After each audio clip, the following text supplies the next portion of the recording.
நான் திமுக காரன் தான். இன்னைக்கு திமுக வானான்றேன். விஜய்க்கு தான் ஓட்டு போடுவேன்.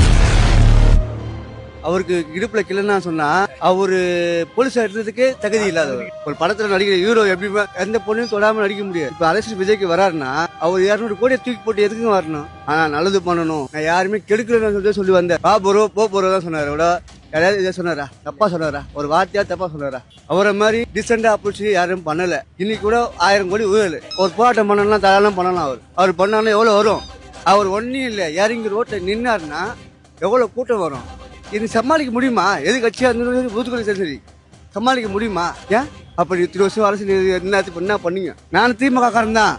பக்கா திமுக வானம்பாட்ட சொன்னீங்கன்னா உலகத்துல பக்கா திமுக காரன். எங்க ஜாதில இருந்து, எங்க அப்பல இருந்து, என் தாத்தால இருந்து திமுக காரன் தான். ஆனா இன்னைக்கு திமுக வானான்றேன். விஜய்க்கு தான் ஓட்டு போடுவேன்.